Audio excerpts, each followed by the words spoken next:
دل اسفیا مطلع ہر سعادت مقلع ہر سیادت خلاصہ کائنات فخر موجودات حضور احمد مجتبی محمد مصطفیٰ ارواحنا فدا صلی اللہ تعالی علیہ وآلہ وصحبہ وبارک وسلم کی بارگاہ بے کس پناہ میں جس طریقے سے پڑھاؤں بلند آواز سے میرے ساتھ مل کر پڑھیں الصلاۃ والسلام علیک یا رسول اللہ، الصلاۃ والسلام علیک یا نبی اللہ، الصلاۃ والسلام علیک یا حبیب اللہ وعلی آلک واصحابک یا نور اللہ صلی اللہ تعالی علیہ وسلم۔ ان کی مہک نے دل کے غنچے کھلا دیے ہیں، جس راہ چل دیے ہیں کوچے بسا دیے ہیں۔ ایک دل ہمارا کیا ہے آزار اس کا کتنا، تم نے تو چلتے پھرتے مردے جلا دیے ہیں۔ ہم سے فقیر بھی اب پھیری کو اٹھتے ہوں گے، اب تو غنی کے در پر بستر جما دیے ہیں۔ آنے دو یا ڈبو دو اب تو تمہاری جانی، کشتی تمہیں پہ چھوڑی لنگر اٹھا دیے ہیں۔ دولہا سے اتنا کہہ دو پیارے سواری روکو، مشکل میں ہے باراتی پرخار وادیے ہیں۔ اور اللہ کیا جہنم اب بھی نہ سرد ہوگا، اللہ کیا جہنم اب بھی نہ سرد ہوگا، رو رو کے مصطفیٰ نے دریا بہا دیے ہیں۔ میرے کریم سے گر قطرہ کسی نے مانگا، دریا بہا دیے ہیں در بے بہا دیے ہیں۔ اور ملک سخن کی شاہی تم کو رضا مسلم، جس سمت آ گئے ہو سکے بٹھا دیے ہیں۔ آج کی یہ محفل عرس مقدس کے موقع پر انعقاد پذیر ہے، جس میں اعمال و عقائد کی اصلاح کے حوالے سے آپ نے مجھ سے پیشتر بھی خطابات سماعت کر لیے ہوں گے، اور اب تھوڑی دیر کے لیے آپ کی خدمت میں حاضر ہوں۔ اللہ پاک کی بارگاہ میں دعا ہے کہ رب قدیر جس آیہ کریمہ کے جس حصے کی تلاوت کی گئی اس کے متعلق مجھے حق کہنے اور آپ سب کو حق سن کر اس پر عمل کرنے اور اسے عام کرنے کی توفیق عطا فرمائے۔ اس دنیا کے اندر اللہ تبارک و تعالیٰ نے ہمیں اور آپ کو پیدا فرمایا بھیجا، اور بحیثیت مسلمان ہم سب کا یہ عقیدہ ہے کہ اس دنیا کے اندر پہلی اور آخری مرتبہ ہماری آمد ہوئی ہے۔ اس سے پہلے اس دنیا میں ہم کبھی نہیں آئے تھے، اور جب اس دنیا سے چلے جائیں گے مر کر تو دوبارہ پھر اس دنیا کے اندر ہماری کبھی واپسی نہیں ہوگی۔ ہم پلٹ کر اس دنیا کے اندر نہیں آئیں گے۔ ہمارے یہاں جنم نہیں ہے، بار بار پیدائش نہیں ہے، ہمارے یہاں آواگمن نہیں ہے۔ ہمارے یہاں صرف دنیا میں ایک ہی جنم ہے اور ایک ہی مرتبہ ہے، اور دنیا میں اللہ نے فرسٹ اینڈ لاسٹ مرتبہ ہمیں بھیجا ہے، پہلی اور آخری مرتبہ بھیجا ہے۔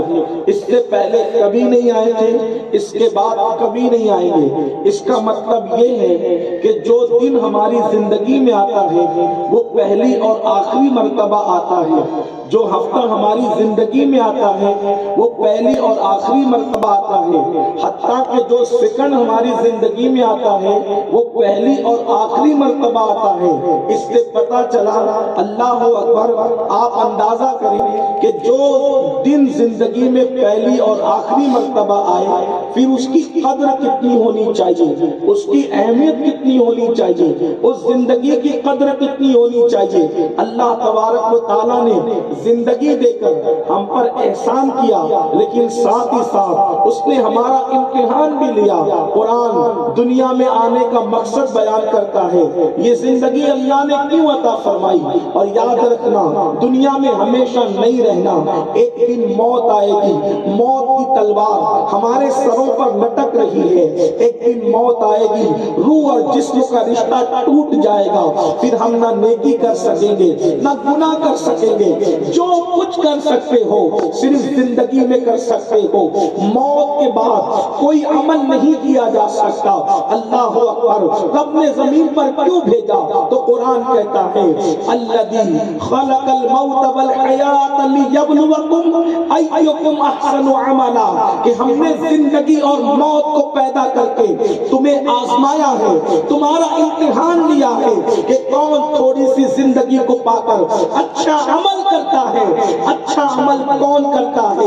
اس کی جانچ کے لیے، اس کی پڑتال کے لیے، اس کی آزمائش کے لیے اللہ نے دنیا میں زندگی دے کر کے بھیجا۔ اور یاد رکھنا اگر دنیا کے اندر اپنی مرضی کے مطابق زندگی گزارو گے، اپنی طبیعت کے مطابق زندگی گزارو گے، تو قرآن پکار پکار کر کہہ رہا ہے طبیعت کے مطابق زندگی گزارنے والوں، اللہ رب العزت نے اعلان کر دیا ان الابرار لفی نعیم وان الفجار لفی جحیم، کہ ہم نے نیکوں کے لیے جنت بنائی ہے اور فاسقوں کے لیے ہم نے جہنم تیار کر رکھی ہے۔ لیکن جہنم بنانے کے بعد بھی اللہ نہیں چاہتا کہ محبوب کے غلام جہنم میں جائے، اللہ نہیں چاہتا کہ محبوب کے نام لیوا جہنم میں جائے، اللہ نہیں چاہتا کہ محبوب کا کلمہ پڑھنے والے جہنم میں جائے۔ اسی لیے اللہ نے ایمان والوں کو دو ذمہ داری عطا فرمائی،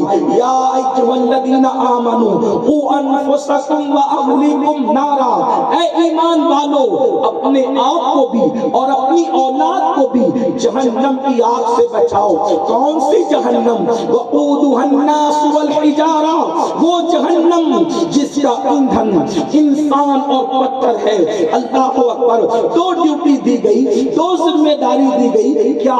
نمبر ایک اپنے آپ کو جہنم سے بچاؤ، نمبر دو اپنی اولاد کی ایسی تربیت کرو، اپنی اولاد کی ایسی نگہداشت کرو، اپنی اولاد کی ایسی نگہبانی کرو، ان کو یوں سنوارو، ان کو یوں اللہ اکبر تربیت کر کے ان کو سنوارنے کی کوشش کرو کہ وہ جہنم کے راستے پر نہ جائے۔ لیکن آپ دیکھیں اللہ اکبر، بحیثیت مسلمان ہم اپنی زندگی کا جائزہ لیں، اللہ اکبر ہم بھی جہنم کے راستے پر جا رہے ہیں اور ہماری اولاد کو بھی ہم جہنم کے راستے پر لے جا رہے ہیں۔ یاد رکھنا مسلمانوں، یہ جنت و جہنم کہانی قصہ نہیں ہے، یہ جنت و جہنم دل کو ڈرانے یا دل کو بہلانے کی داستان نہیں ہے۔ جنت بھی حق ہے اور جہنم بھی حق ہے۔ تھوڑی دیر کے لیے آپ کی بھی اور اپنی بہنوں کی بھی توجہ چاہتا ہوں، اللہ اکبر یہ جہنم کیا ہے؟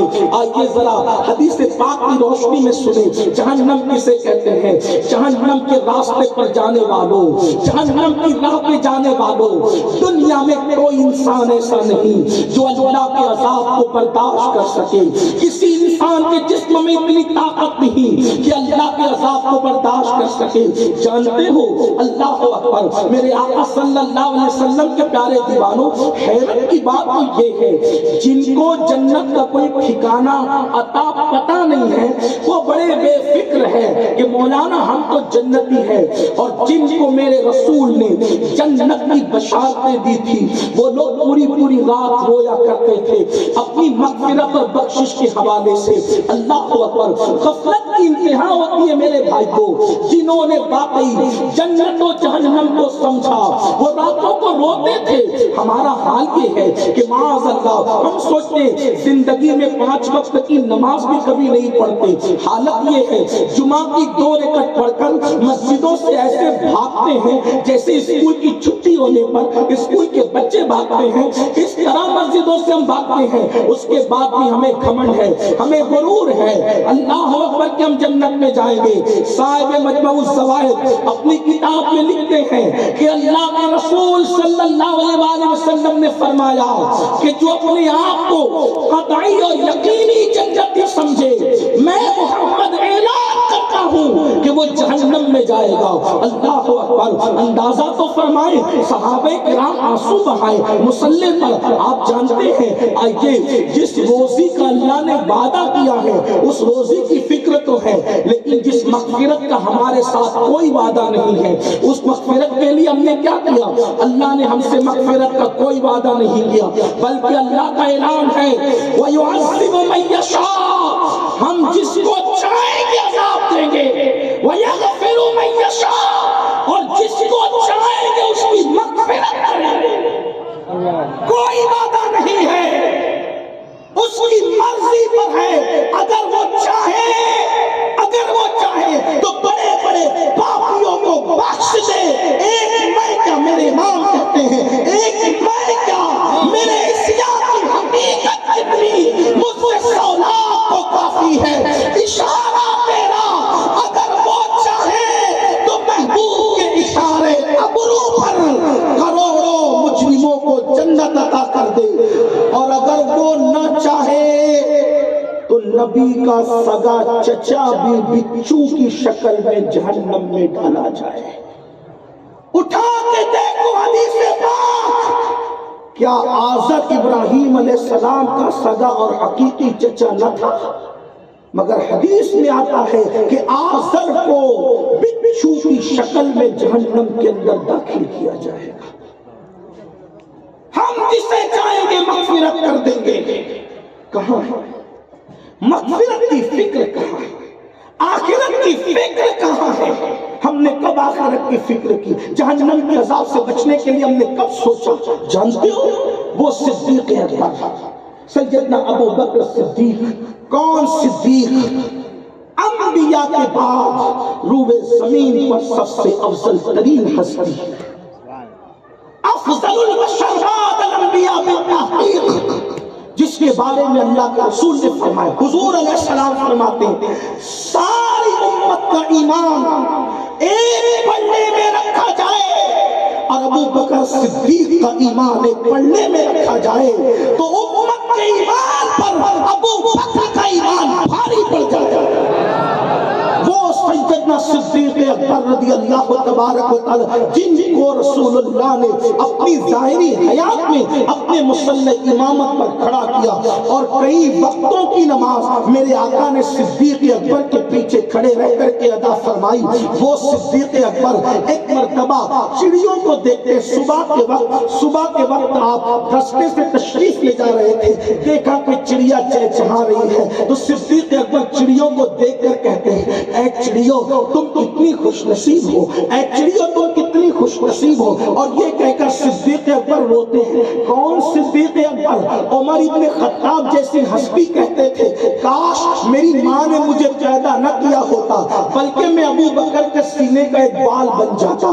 فاروق اعظم جس کے سینے کا بال بننے کی تمنا کرے، اللہ اکبر۔ وہ صدیق اکبر رضی اللہ تعالیٰ عنہ چڑیوں کو کہہ رہے ہیں اے چڑیوں تم کتنے خوش نصیب ہو۔ صدیق اکبر سے لوگوں نے کہا اے خلیفہ رسول آپ چڑیوں کو خوش نصیب کہہ کے رو رہے ہیں؟ تو صدیق اکبر کہتے ہیں ہاں، رونے کی وجہ یہ ہے کہ قیامت کے دن یہ چڑیا سب کے سب مٹی ہو جائے گی، چڑیوں سے اللہ حساب نہیں لے گا اور ابو بکر سے اللہ حساب لے گا۔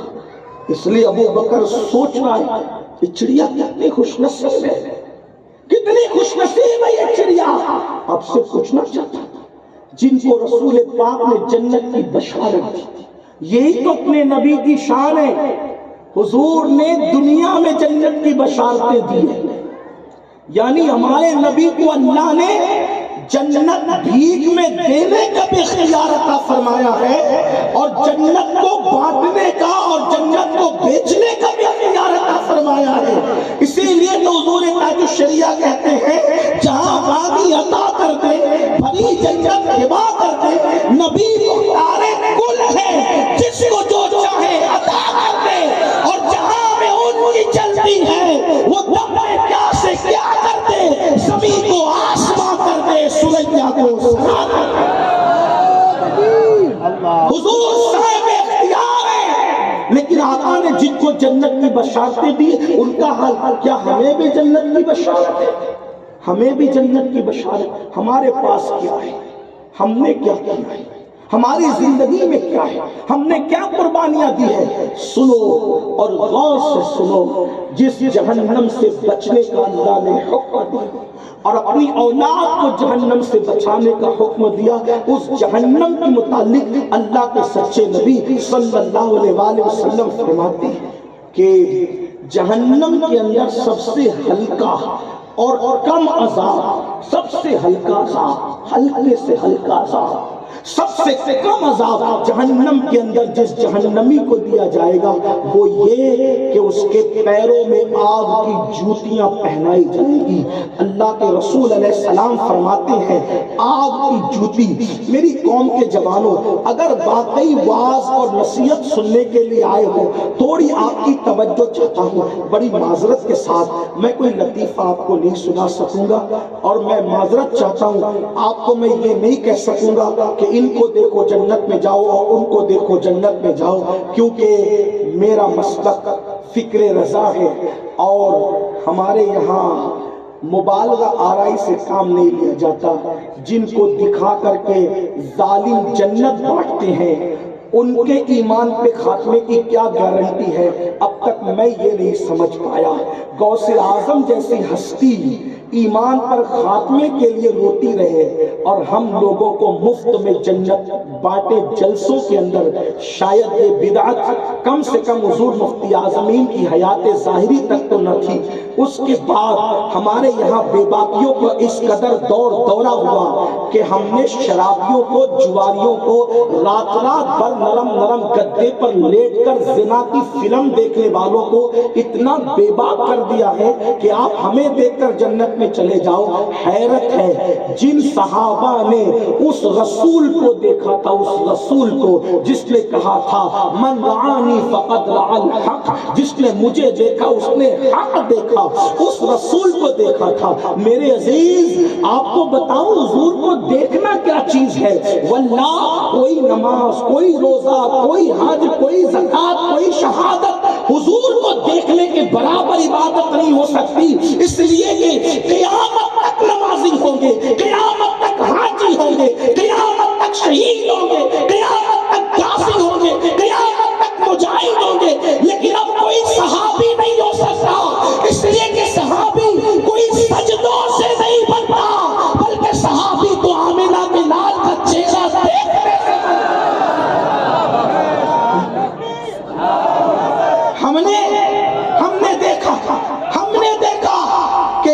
ہمارے یہاں ممبئی میں دیکھا کہ کچھ لوگ عظمت صحابہ کا جلسہ کر رہے ہیں، ہم نے سوچا جو رسول کی عظمت کے قائل نہیں وہ عظمت صحابہ کا جلسہ کر رہے ہیں، ذرا سنیں تو بولتے کیا ہے، تو وہ کہنے لگے کہ صحابہ جیسا کوئی نہیں ہو سکتا۔ ہم نے کہا جب نبی کی طرح تم ہونے کی بات کرتے ہو، اب کہتے صحابہ جیسا کوئی نہیں ہو سکتا، تو ذرا ہمیں یہ بتا دو کہ جب نبی اپنی طرح ہے، آپ نبی کی طرح ہے، تو صحابی کی طرح کوئی کیوں نہیں ہو سکتا؟ آپ جب رافضیوں کے رد میں بات کرتے ہو تو کہتے ہو صحابی کی طرح کوئی نہیں ہو سکتا، اور جب اپنی اصلیت پر آتے ہو تو کہتے ہو نبی ہماری طرح ہے۔ ہم کہتے ہیں ہمارا بھی عقیدہ ہے کہ کوئی صحابہ کی طرح نہیں ہو سکتا، مگر کیوں نہیں ہو سکتا یہ بھی تو بتاؤ۔ اس لیے کہ صحابہ نے نبی کو دیکھا ہے، اس لیے کوئی ان کی طرح نہیں ہو سکتا۔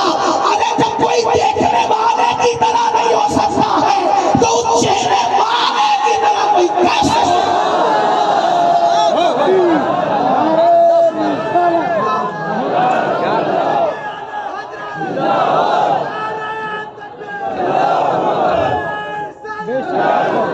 لوگ کہتے ہیں نہیں ظاہر میں نبی ہماری طرح، ہم کہتے ہیں ظاہر میں تو ابا بھی اپنی طرح نہیں ہے۔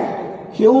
اس لیے کہ اپنا آپ دیکھو تو کچھ نہیں ملتا، اور ابا کا چہرہ پیار سے دیکھو تو مقبول کا ثواب ہوتا ہے۔ ابا کو دیکھو تو اس کا مطلب ابا میں ہم میں فرق ہے، تو جب تیرے باپ میں اتنا فرق ہے تجھ سے، تو رسول پاک میں اور تجھ میں کتنا فرق ہوگا۔ اسی لیے تو میرے امام کہتے ہیں سر تاب قدم ہے تنے سلطان زمن پھول، لب پھول، دہن پھول، سکن پھول، بدن پھول، واللہ جو مل جائے میرے گل کا پسینہ، باغے نہ کبھی عطر نہ پھر چاہے دلہن پھول۔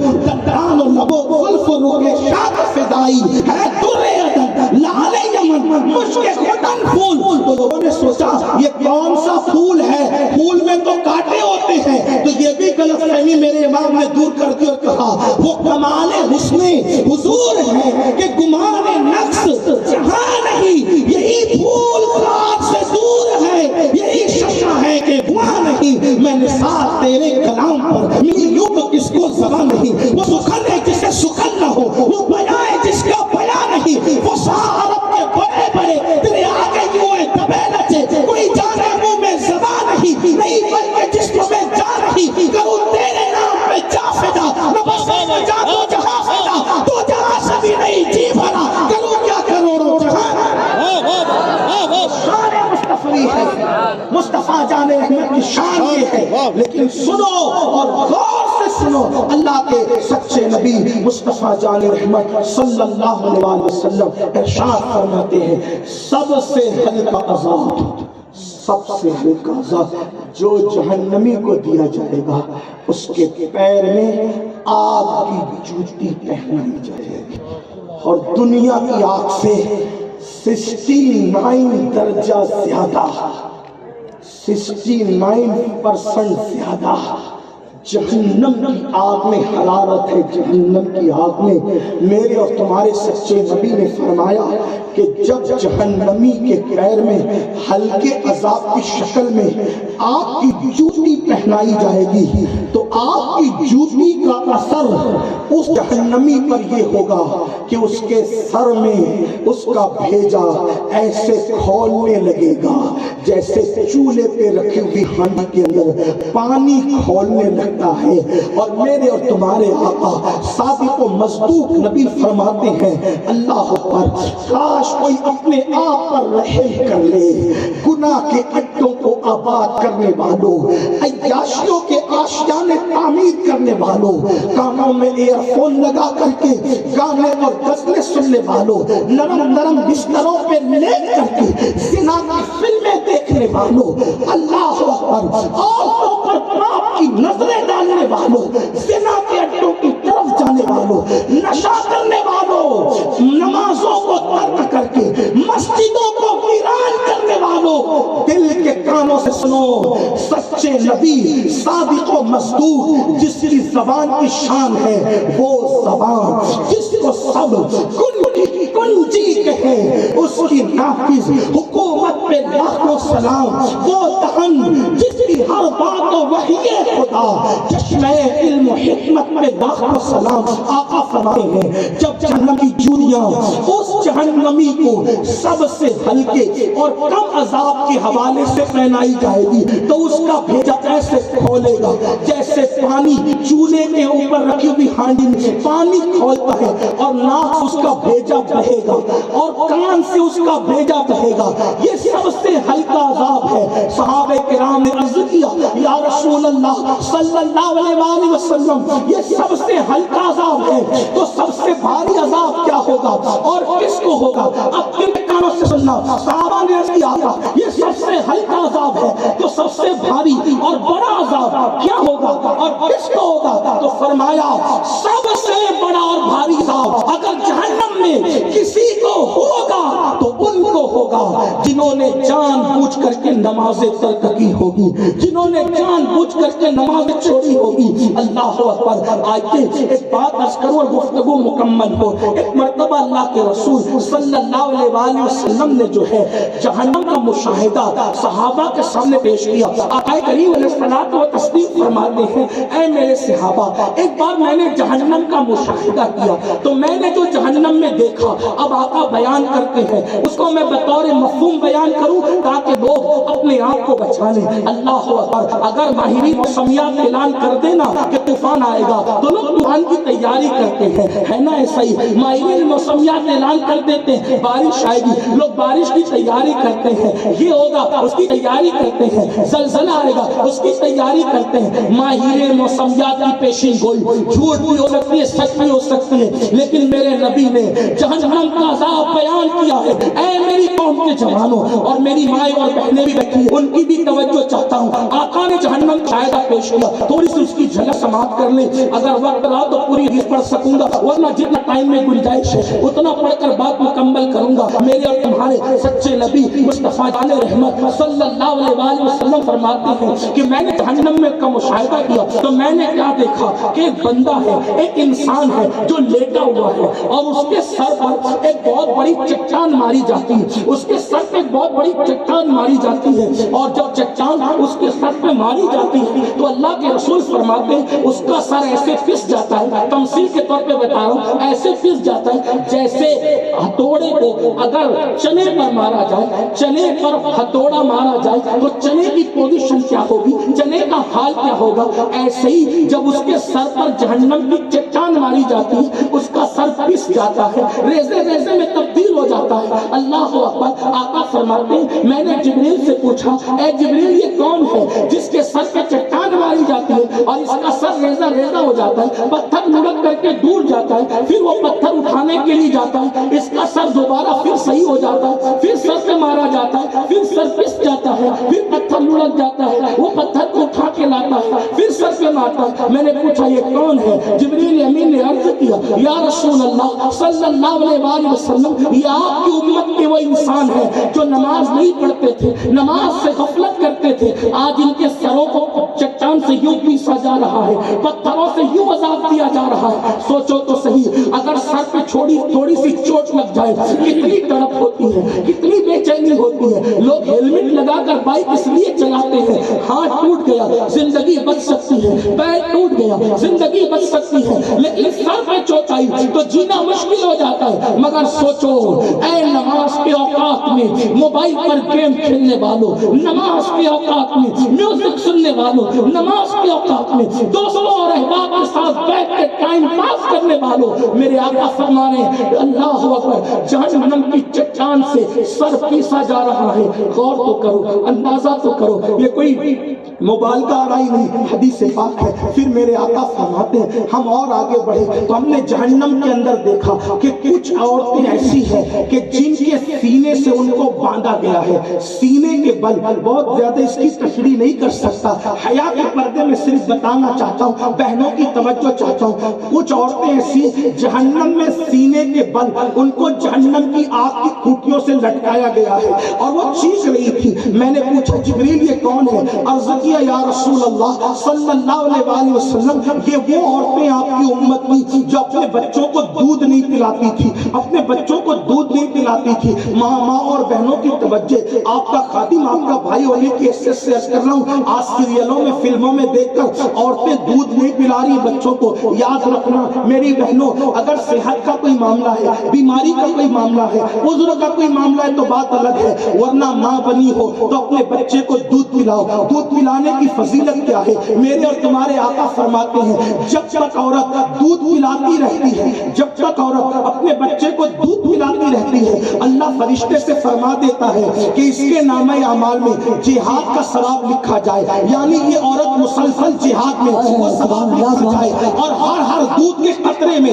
ہر دودھ کے قطرے کے بدلے میں فرشتے کو کہا جاتا ہے ایک انسان کو نئی زندگی دینے کا ثواب اس کے نامہ اعمال میں لکھا جائے۔ جب ماں اپنے بچے کو دودھ پلا کر کے مکمل کر لیتی ہے تو فرشتہ اس کی پیٹھ ٹھوک کر کہتا ہے اے اللہ کی بندی نئے سرے سے عمل کر، اللہ نے تیرے سارے گناہوں کو معاف کر دیا ہے اور تجھے گناہوں سے ایسا پاک کر دیا ہے جس دن تو اپنی ماں کے پیٹ سے پیدا ہوئی تھی جیسے گناہ سے پاک تھی ویسے اللہ نے تجھے گناہ سے پاک کر دیا ہے۔ لیکن برا ہو فیشن کا، برا ہو فیشن کا، آج فیشن کے چکر میں بلا وجہ بلا عذر بچوں کو ڈبے کا دودھ پلایا جا رہا ہے، مائیں اپنا دودھ نہیں پلا رہی ہے۔ اور یاد رکھنا آج سائنس کہہ رہی ہے جو ماں اپنے بچے کو دودھ نہیں پلائے گی اس کو سینے کا کینسر ہو سکتا ہے، اور سینے کا کینسر جو بڑھ رہا ہے وہ دودھ نہ پلانے کی وجہ سے بڑھ رہا ہے۔ اور یاد رکھیے بچوں کو دودھ پلانے کا مقصد، توجہ کرنا، بچوں کو دودھ پلانے کا مقصد صرف ان کا پیٹ بھرنا نہیں ہے، بچوں کو دودھ پلانے کا مقصد صرف ان کا پیٹ بھرنا نہیں ہے، بلکہ بچوں کو دودھ پلانے کا مقصد یہ ہے کہ جس سینے کا وہ دودھ پی رہا ہے اس سینے سے جو دودھ منتقل ہوتا ہے وہ دودھ کے چند قطرے نہیں ہوتے بلکہ جذبات ہوتے ہیں، احساسات ہوتے ہیں۔ ماں کے دل میں جس کا عشق ہوتا ہے وہ عشق بھی منتقل ہوتا ہے، ماں کے دل میں جس کا خوف ہوتا ہے وہ خوف بھی منتقل ہوتا ہے، ماں کا جیسا کردار ہوتا ہے وہ کردار بھی منتقل ہوتا ہے، ماں کے جیسے احساسات ہوتے ہیں وہ احساسات بھی منتقل ہوتے ہیں۔ ابھی بھائی زین العابدین امام علی مقام کی بارگاہ میں خراج پیش کر رہے تھے، لوگ حیران ہیں آخر کربلا سمجھ میں نہیں آتا، 13.5 صدیاں کم و بیش بیت گئی مگر کربلا مکمل بیان نہ ہو سکا۔ وجہ کیا ہے؟ ایک انسان تمام باطل قوتوں سے ٹکرا کر قیامت تک کے لیے اللہ کا دین اکیلے محفوظ کر جاتا ہے۔ آخر کوئی ایسا ہو سکتا ہے؟ میں اس لیے دعویٰ کر رہا ہوں ایک اکیلے حسین نے کربلا میں قیامت تک کے لیے پورا دین محفوظ کر دیا۔ آپ کہیں گے بعد میں نے کہا بعد میں حق کے لیے جو بھی اٹھا اس کو تحریک دینے والی ذات بھی امام حسین کی ذات ہے۔ ایک بندہ قیامت تک کا انقلاب بپا کر گیا، وجہ کیا ہے؟ میں نے کہا ایک وجہ مجھے سب سے بڑی سمجھ میں آتی ہے، وجہ یہ ہے کہ حسین کی رگوں میں نبی کا خون ہے اور فاطمہ الزہرا کا دودھ ہے، اس کی تاثیر ہے کہ لوگوں نے امام حسین جیسے انقلابی کو دیکھا۔ نعرے تکبیر، نعرے رسالت، جشن عید میلاد النبی سید امین القادری صاحب قبلہ۔ دودھ کی اہمیت ہے اور ماں کے دل کی، ماں کا کردار جیسا ہوگا بچے میں وہ منتقل ہوگا۔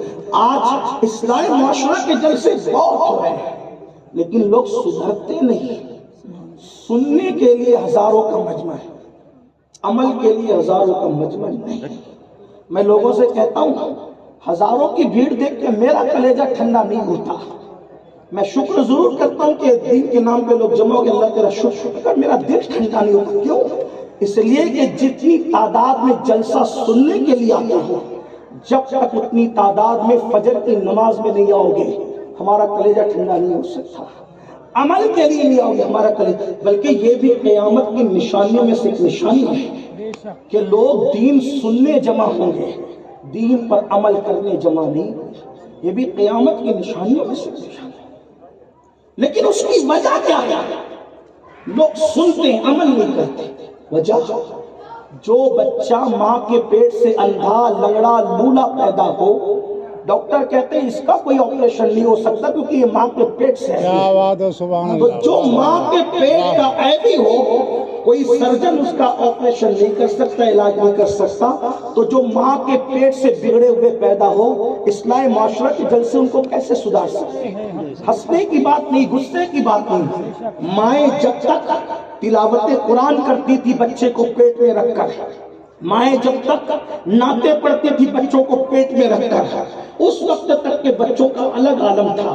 اور جب سے مائیں فلمیں دیکھ رہی ہے بچوں کو پیٹ میں رکھ کر، سیریل دیکھ رہی ہے، اکثر سیریلوں کا ٹائٹل آپ معلوم کر لیں، معلوم کریں دیکھنے والوں سے، آپ نہ دیکھیں جو دیکھتے ان سے معلوم کریں تو پتہ چلے گا سیریل میں لڑکا لڑکیوں کا زنا ہے، ناجائز تعلقات ہیں، شادی شدہ لڑکیاں بھی کسی غیر سے رابطے قائم کرتی، یہ ساری چیزیں اس میں سکھائی جاتی ہیں۔ ماں جب پیٹ میں بچے کو رکھ کر کے یہ سب دیکھے گی تو بچے پہ اثر کیا پڑے گا آپ بتائیں؟ ماں کا دماغ کا ٹینشن بچے کے دل پہ اثر کرتا ہے۔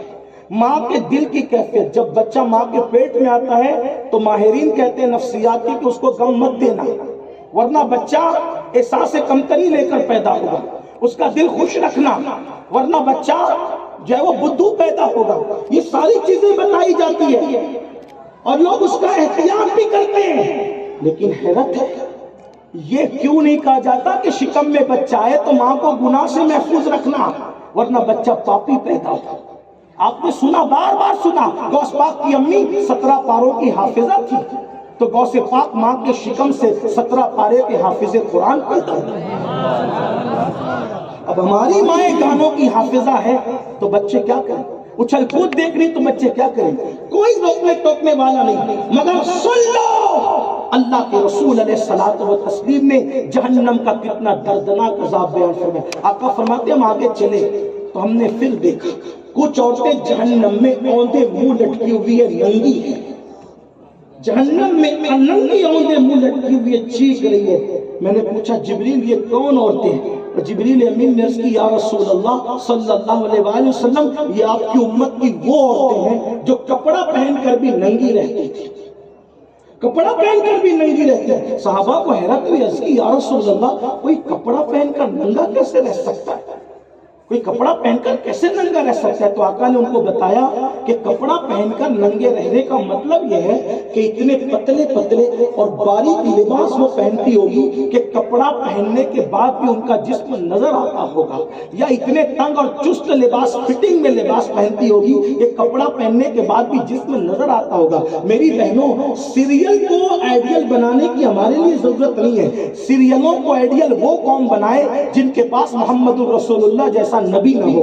سیریلوں کو آئیڈیل وہ قوم بنائے جس قوم کے پاس سیدہ خدیجہ جیسی خاتون نہ ہو۔ سیریلوں کو آئیڈیل وہ قوم بنائے جن کے پاس سیدہ عائشہ جیسی خاتون نہ ہو۔ سیریلوں کو آئیڈیل وہ قوم بنائے جن کے پاس سیدہ فاطمہ الزہرا جیسی خاتون نہ ہو۔ میری قوم کی بیٹیوں، حیرت ہے تم پر، تمہارے درمیان ایسی خاتون موجود ہے جسے سیدہ طیبہ طاہرہ عابدہ زاہدہ رقیہ تقیہ نقیہ زکیہ عذرا ام ابیہا ام الحسنین سیدہ فاطمہ الزہرا کے نام سے جن کو یاد کیا جاتا ہے، ان کے تقوی اور پرہیزگاری کا عالم یہ تھا کہ ان کے سر کے دوپٹے کو بھی کبھی چاند و سورج نے نہیں دیکھا۔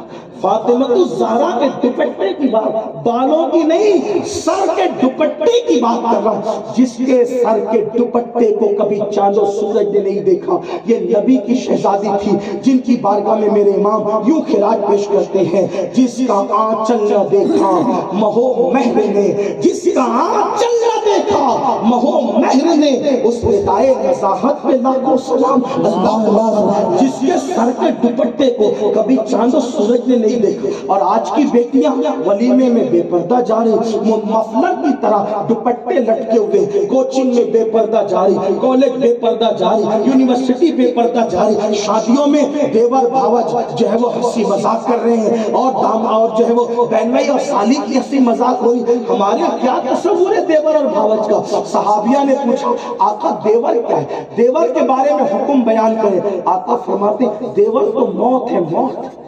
اللہ کے رسول نے دیور تو موت، میں کوئی گھروں میں جھگڑا لگانے نہیں آیا، لیکن دین یہ ہے جس طریقے سے اجنبی مردوں سے پردہ کرنا فرض ہے، ویسے ہی دیور سے بھی پردہ کرنا فرض ہے۔ بے شک حق ہے۔ کتنے گھروں میں ہے؟ دین کہاں ہے؟ مجھے بتاؤ، جو دین رسول اللہ لے کر آئے تھے وہ دین کہاں ہے؟ اور جب اس دین کو پیٹ کے پیچھے ڈالو گے ہمیشہ رسوائی ہوگی، رسوائی۔ یہ شہادت گہ الفت میں قدم رکھنا ہے۔ لوگ آسان سمجھتے ہیں مسلمان ہونا، بہت آسان ہے کافر کا مسلمان ہونا، بہت مشکل ہے مسلمان کا مسلمان ہونا۔ یہی بدکاریاں ہیں، بے پردگیاں ہیں، جس کی وجہ سے اب حالات یہاں تک پہنچے کہ مسلمانوں کی بیٹیاں بھاگ رہی۔ حالانکہ میں ان کے فیور میں نہیں ہوں جو کہتے ہیں 40 لاکھ بھاگ گئی، 30 لاکھ بھاگ گئی۔ میں کہتا ہوں نہیں، میڈیا سے سن کر کے اس کو دوہرایا مت کرو، اتنی معتبر نہیں ہے میڈیا۔ جو اگر چاند کے آنے کا اعلان کر دے تو ہم ان کا اعلان نہیں مانتے۔ میڈیا چاند ہو گیا اگر وہ کہہ دے تو ہم نہیں مانتے۔ تو جو چاند کے آنے کا اعلان کرے ہم وہ خبر نہیں مانتے، تو جو ہماری بیٹیوں کے بھاگنے کا اعلان کرے وہ خبر ہم کیسے مان لیں؟ کوئی 30 لاکھ 40 لاکھ نہیں، ہاں کچھ گئی ہوگی، میں جانتا ہوں گئی ہے، کچھ گئی ہوگی، لیکن 30 لاکھ 40 لاکھ کی تعداد ہوتی ہے۔ خود سے نہ بکا کرو، کچھ گئی ہے مجھے پتا ہے، لیکن سب نہیں گئی۔ بلکہ میں تو لوگوں سے یہ بھی کہتا ہوں، اللہ کی عزت کی قسم، آج بھی بھی میری قوم کی بیٹیوں میں ہر مذہب سے زیادہ غیرت موجود ہے. کسی مذہب کی بیٹی میں اتنی غیرت موجود نہیں ہے جتنی ہم مسلمانوں کی بیٹیوں میں آج بھی غیرت موجود ہے. بلکہ بڑھ کے جملہ کہوں، کسی کی ماں میں اتنی غیرت نہیں ہے جتنی ہمارے گھروں کی بیٹیوں میں غیرت موجود ہے. ہاں کچھ آزاد خیال ہے، میں ان کی تائید نہیں کرتا، لیکن یہ بات کہتا ہوں جب سے ہم نے بچوں کی تربیت پہ توجہ نہیں کی، بیٹیاں جا رہی ہیں. اور قوم کی بیٹیوں سے کہتا ہوں یاد رکھنا، دنیا کی رنگریلیاں ہی سب کچھ نہیں ہے. دنیا کی رنگریلیاں ہی سب کچھ نہیں ہے. میری بہنوں، اگر کوئی کسی کے ساتھ جا رہی ہے یا جانے کا ارادہ رکھتی ہے، اللہ اس تک میری آواز پہنچائے تو سن لو، جن کے لیے تاج محل بنے نا، جن عورتوں کے لیے تو کیا، جس عورت کے لیے تاج محل بنا، آج اس کی قبر پر بھی کوئی فاتحہ پڑھنے والا نہیں ہے. غور کرو، توجہ کرو. جس کے لیے تاج محل بنا وہ خاتون کیا تھی، کتنی نیک تھی، کیا تھی، اس پر کوئی تبصرہ نہیں کرتا، لیکن اتنا ضرور کہتا ہوں آپ بھی جا کے دیکھ لینا، جس کے لیے تاج محل بنا اس کی قبر پر کوئی آج فاتحہ پڑھنے والا نہیں ہے. ہم نے تاریخ میں ایسی بھی عورتوں کی زندگی پڑھی ہے جن کو ہلدی اور چندن سے نہلایا جاتا تھا، دودھ سے جن کو نہلایا جاتا تھا. جب وہ کسی فنکشن میں جاتی تھی، محفل میں جاتی تھی، تو بالوں بال ان کے موتی پروئے جاتے تھے. ان کے دوپٹے زمین پہ نہ لگے اس کو سنبھالنے کے لیے درجنوں کنیزیں دامن پکڑ کر پیچھے چلا کرتی تھی. اللہ اکبر. بعض عورتیں تاریخ میں ایسی گزری ہے کہ روزانہ ان کے غسل کے لیے نئے نئے حوض بنتے تھے. کہاں ہیں وہ عورتیں؟ آج ان کی قبروں کا نشان بھی موجود نہیں ہے. کہاں ہیں وہ عورتیں؟ آج ان کے نام بھی لوگوں کو پتا نہیں ہے. کہاں ہیں وہ عورتیں؟ آج ان کا ذکر بھی موجود نہیں ہے. جو ہلدی اور چندن سے نہاتی تھی وہ عورتیں، ان کا ذکر موجود نہیں. کوئی ان کی قبر پر فاتحہ پڑھنے والا نہیں، کوئی ان کا نام لینے والا نہیں. مگر وہ سیدہ فاطمہ ایک مہینہ جس کے گھر میں چولہا نہیں جلتا تھا، جب تک خطیب منبر پر جمعہ کے خطبے میں ان کا نام نہیں لے لیتا اس وقت تک اپنا خطبہ مکمل نہیں کرتا. وہ رابعہ بصری، اللہ اکبر، جس کا قد بظاہر چھوٹا تھا، رنگ سانولا تھا، لیکن تقویٰ اور پرہیزگاری سے اس نے زندگی گزاری. تو آج بھی رابعہ بصری کا نام آتا ہے تو اہل علم کی گردنیں ان کی بارگاہ میں خراج کے حوالے سے جھک جاتی ہے. پتا چلا دنیا کی رنگریلیاں کچھ نہیں ہے، اصل چیز اللہ کو راضی کرنا ہے، اللہ رسول کے قانون پر عمل کرنا ہے. اے خاتون جنت کی کنیزوں، کچھ نہیں ملے گا جہاں گناہ ہے وہاں فنا ہے. اور یاد رکھنا، بھاگنے والی بچیوں کو یہ معلوم ہونا چاہیے، مجھے پتا ہے جو یہاں بیٹھی ہے وہ ایسی نہیں ہے. اگر ایسی ہوتی تو وہ جلسہ سننے مولوی کو کیوں آتی؟ وہ تو گھر میں ٹی وی کا منہ پکڑ کر بیٹھی ہوگی. لیکن آپ ایسی نہیں ہو. آپ کے ذریعے سے کسی کو پیغام دینا ہے جو پردے کے پیچھے ہے. اللہ کرے اللہ ان تک آواز پہنچائے. سن لو، یہ ظالم دنیا ہے، ظالم. اللہ آج کے ظالم مردوں کا حال یہ ہے کہ عورتوں کا شباب چوس کر ایسے دھوکہ دے کر بھاگتے ہیں جیسے بھورا پھولوں کا رس چوس کر دوبارہ اس طرف رخ نہیں کرتا. ایسے مردوں کا حال ہے. اور ایک بات آپ سے کہوں، بھاگی ہوئی بیٹی اگر بہو بن کر کسی معاشرے میں جاتی ہے تو ماں کے یہاں سے تو اس کی عزت ختم ہو جاتی ہے، لیکن بھاگ کر آئی ہوئی بہو کو بھی پوری زندگی کبھی سسرال میں بھی اعتماد نہیں ملتا. اس لیے نادانی نہ کر. اور آپ سے بھی کہتا ہوں نوجوانوں سے، ہمارے یہاں لو میرج کا کوئی تصور نہیں ہے. ہمارے یہاں ارینج میرج ہے. سلیکٹ کرو، سلیکشن کرو، چنو.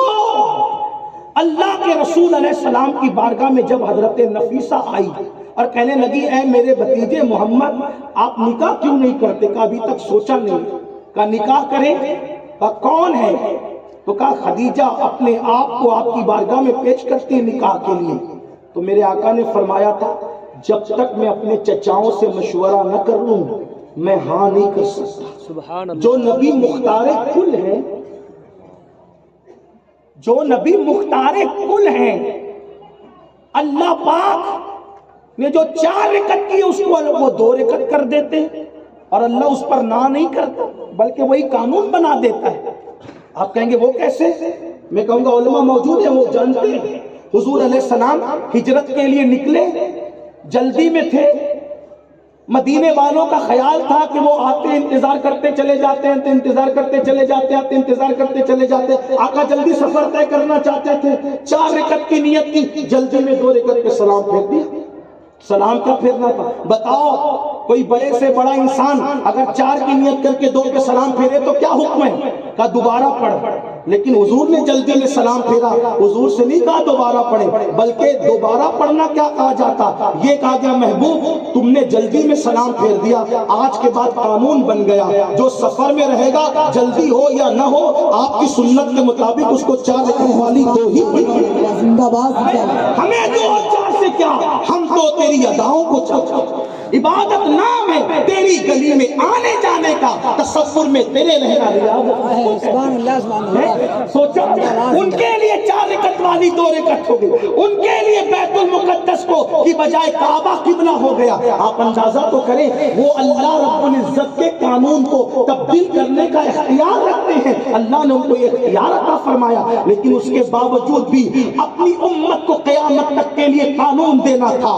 مختار کل نبی نفیسہ کو جواب دے رہے جب تک اپنے چچاؤں سے مشورہ نہیں کروں گا اس معاملے میں ہاں نہیں کر سکتا. اور چچاؤں سے پوچھا، چچاؤں نے ہاں کیا، تب میرے آقا نے ان کو ہاں کا جواب دیا. پتا چلا اکیلے پسند کر لینا یہ رسول اللہ کی سنت نہیں ہے. اور آج کل کے لڑکے اور لڑکیاں اتنے بے باک ہیں، ماں باپ پیر پکڑ کر سمجھاتے ہیں دیکھو وہ اپنے معیار کے نہیں ہیں، وہ اچھے نہیں ہیں، وہ شریف نہیں ہیں، وہ ہمارے معیار پہ پورے نہیں اترتے. ارے شریف ہوتے تو کسی سے دل کیوں لگاتے ہیں؟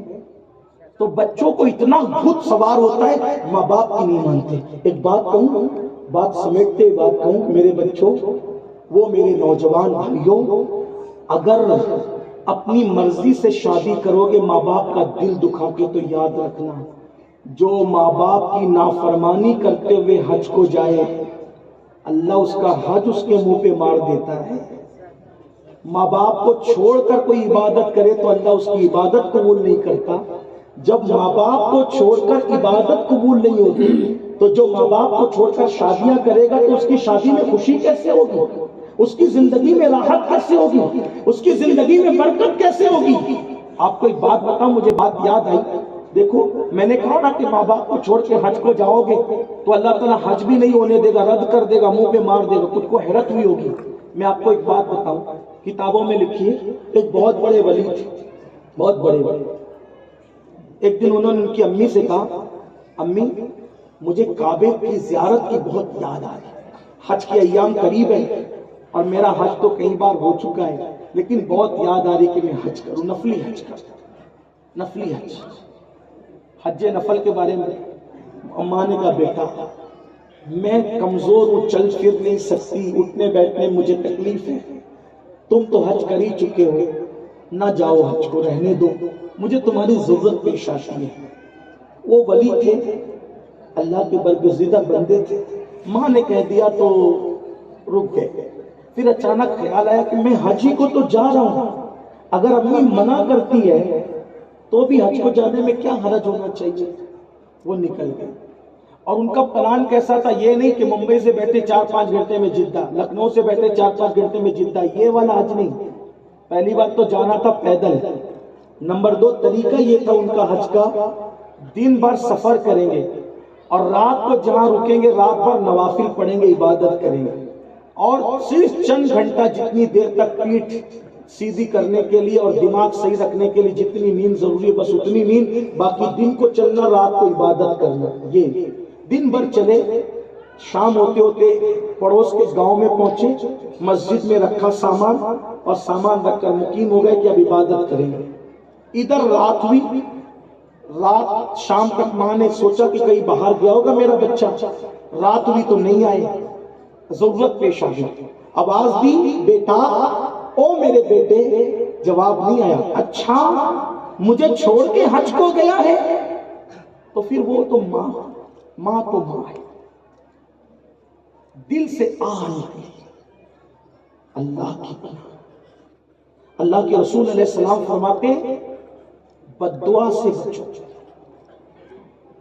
بد دعا ولیوں کو بھی لگ جائے تو وہ بھی نقصان اٹھا لیتے، اور دعا اگر چوروں کو لگ جائے تو ان کو بھی ولایت کا مقام مل جاتا ہے۔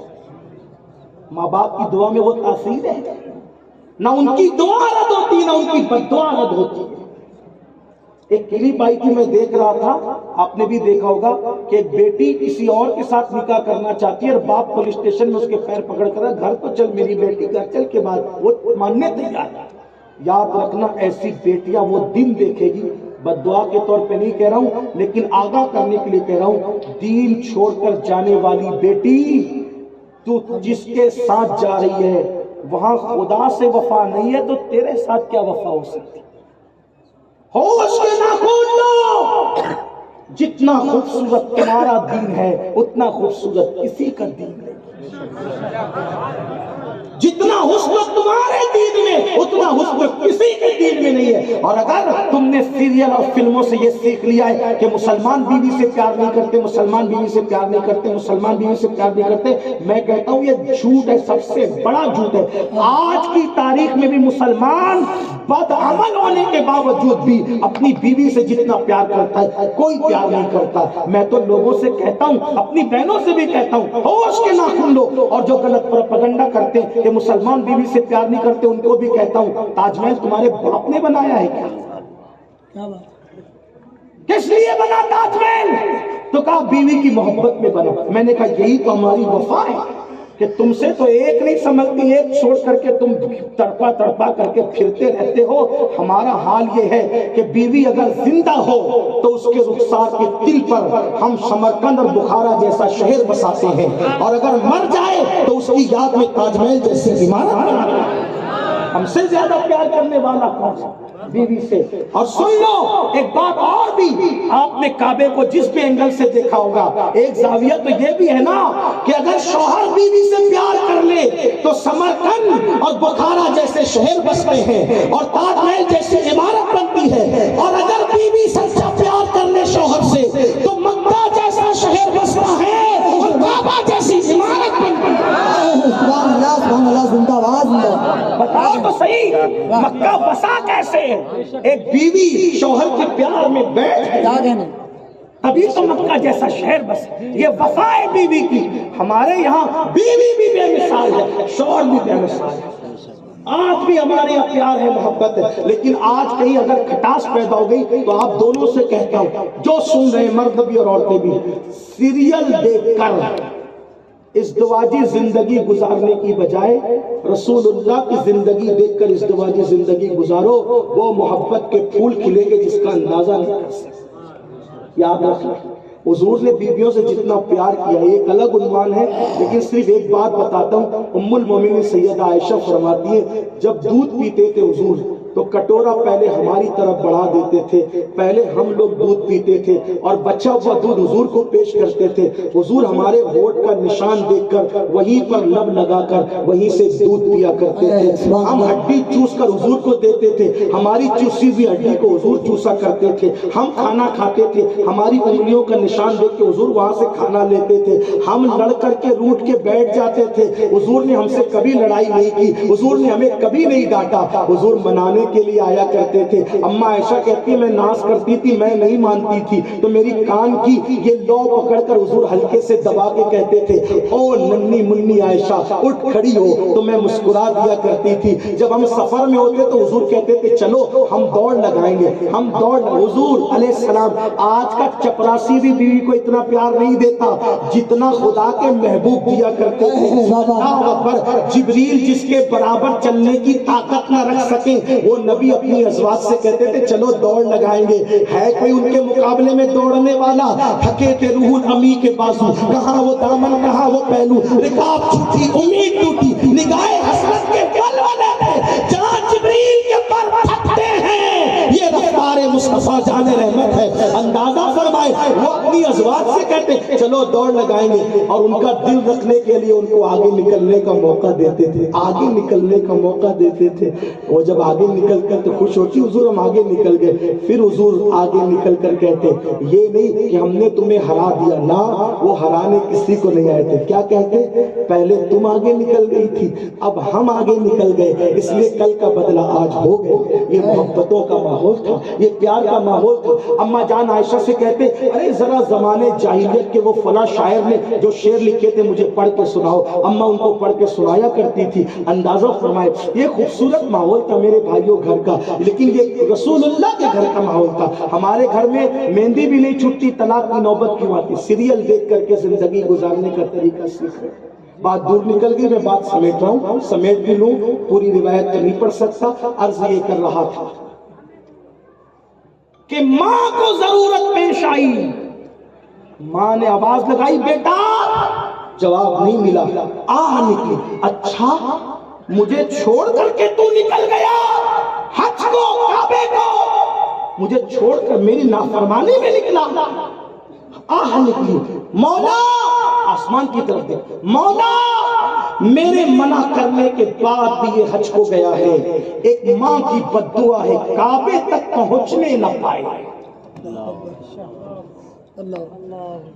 ماں کی بددعا کعبے تک پہنچنے نہ پائے۔ ماں باپ کو چھوڑ کر سسرال میں جا کر کے پناہ لینے والوں، ماں باپ کو چھوڑ کر انہیں بے سر و سامانی کے عالم میں اپنی خوشیوں کا الگ آنگن بسانے والوں، ماں باپ کو چھوڑ کر اپنی پسند کی شادیاں کرنے والوں، سن لو جب ماں باپ کو چھوڑ کر کوئی حج کو جائے انجام کیا ہے؟ ماں کے دل سے آ نکلی مجھے میری نافرمانی کرتے ہوئے حج کو گیا، کعبے تک پہنچنے نہ پائے، بس یہ نکلنا تھا، اور ادھر وہ نوافل پڑھ رہے تھے، ہمارے جیسے گنہگار نہیں تھے، اللہ والے تھے نوافل، ادھر آہ نکلی کیونکہ ماں کی دعا بھی قبول بد دعا بھی، باپ کی دعا بھی قبول بد دعا بھی قبول، آہ نکلی، نماز میں تھے، گاؤں میں چور آ گئے، چور آئے، لوگ جاگ گئے، چور چور چور چلانا شروع کیا، چور لوگ مسجد کی گلی میں گھسے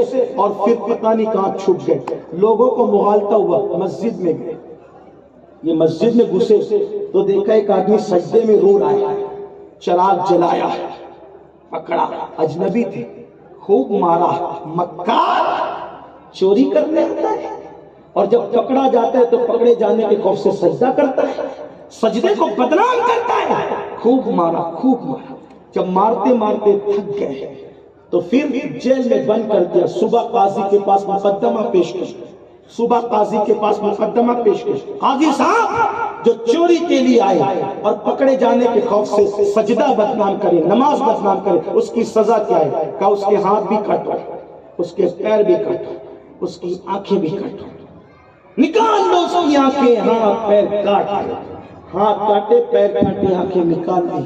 قاضی نے اعلان کیا لوگوں یہ اس چور کی سزا ہے، اس چور کی جو چوری کرنے آتا ہے اور پکڑے جانے کے خوف سے نماز پر سجدے کو بدنام کرتا ہے۔ تب انہوں نے کہا اس اللہ والے نے قاضی صاحب یہ اعلان مت کیجیے، آپ نے جو سزا دینی تھی اپنے گمان میں مجھے دے لی، لیکن اب میری طرف سے اعلان یہ کیجیے جو سچا ہے، یہ اس حاجی کی سزا ہے جو اپنی ماں کی اجازت کے بغیر حج کو جا رہا تھا۔ اعلان کیجیے میری قوم کی بیٹیوں، ولی اگر ماں کی اجازت کے بغیر نفل حج کو جائے تو اس کا ہی انجام ہوتا ہے، تمہارا کیا انجام ہوگا؟ تم تو صرف ماں کا نہیں باپ کا نہیں، تم تو نبی کا دل توڑ کر جا رہے ہو، رسول اللہ کا دل توڑ کے جا رہی ہو، کہاں ہو؟ یہ دنیا ہے، دنیا سے زیادہ بے وفا کوئی ہے ہی نہیں۔ دنیا کہتے کس کو ہے؟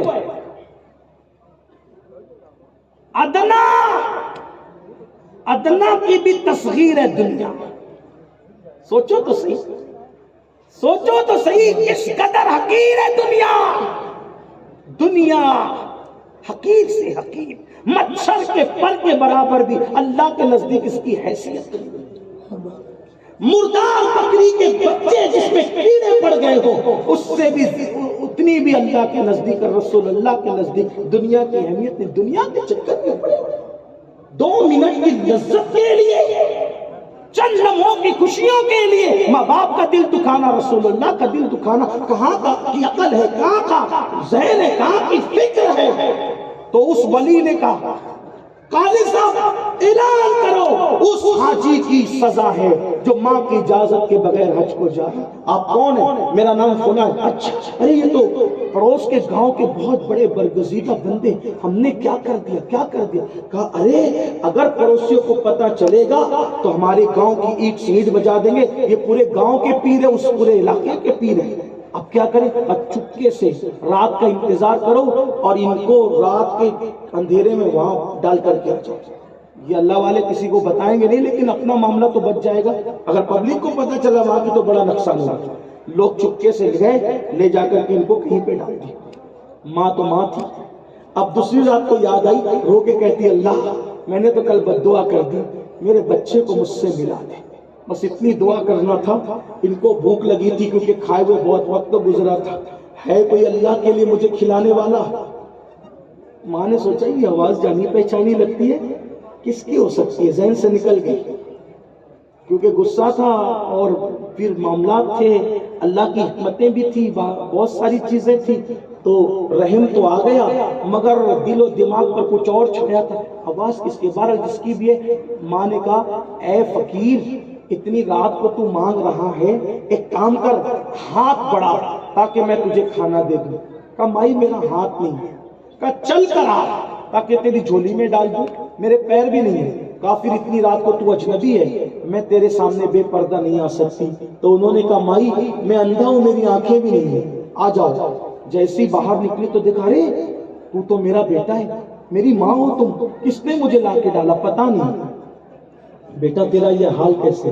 ماں تمہیں چھوڑ کر حج کو جا رہا تھا، یہ انجام ہوا، تمہیں چھوڑ کے حج کو یہ انجام ہوا۔ ماں کی تڑپ گئی، برداشت نہ ہوا، اللہ اس کا دکھ نہ میں دیکھ سکوں گی نہ یہ سہ سکے گا، مجھے بھی موت عطا کر دے، اس کو بھی موت عطا کر دے، بس اتنا کہنا تھا۔ ان کی روح بھی پرواز کر گئی، ان کی روح بھی پرواز کر گئی۔ آپ غور کریں، ماں کا دل دکھا کر ماں کی نافرمانی کر کے کوئی حج کو جائے تو اس کا ہی انجام ہوتا ہے۔ جو ماں باپ کا دل دکھا کر شادیاں کرنے نکلے ان کا کیا انجام ہوگا؟ تو میں اپنی گفتگو کو نامکمل اسی پر ختم کرتا ہوں، کافی وقت ہو گیا، پھر کبھی انشاءاللہ آگے